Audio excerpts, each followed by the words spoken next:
I thought the Archon ruled over the Imperium. Well, yes. Technically, he can overrule laws passed by the Magisterium, but that never happens. Even so, he gets to appoint new Magisters, which means all the families vie madly for his favor. Thus, the Archon gets invited to all the parties.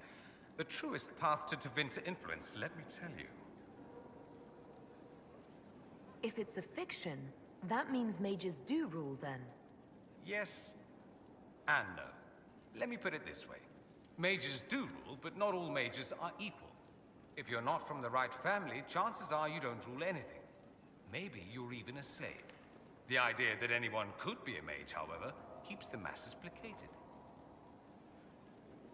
Can anyone be a mage? Technically, the potential runs mostly in bloodlines, but it's been known to happen.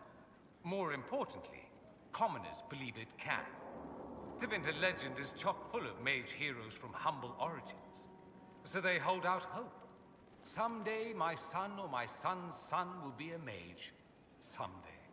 Poor sods don't realize that means he'll be a quaestor at the arse end of the 100 Pillars, at best. Being a quaestor isn't a good thing. I imagine the average non-mage likes to think so. Counting numbers and shuffling papers all day is better than many occupations after all. If you're a second-class citizen among a pack of piranha, however, your outlook changes.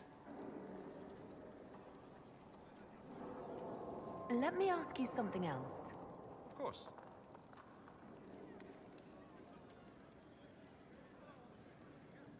Just how often is blood magic used there?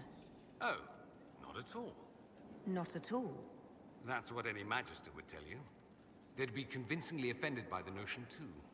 Of course, what people call blood magic here, and what we consider blood magic, are two different things.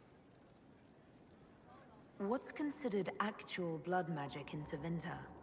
Blood magic isn't inherently dangerous. Using your own blood or that of a willing participant, what's the harm?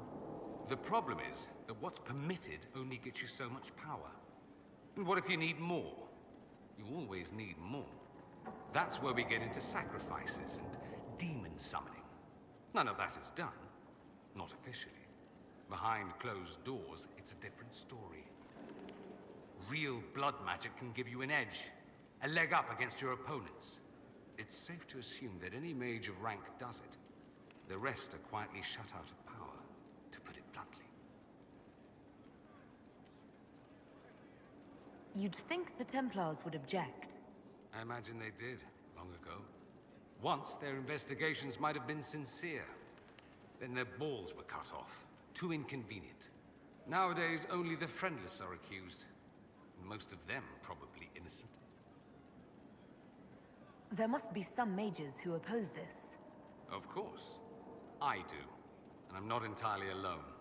Occasionally, there'll be a Magister who makes noise, and then the reform talk begins. All very patriotic. Meanwhile, that Magister will be quietly shunned. Chances are, surprise, it's learned he was a Maleficar all along. Most learn to keep quiet. Me?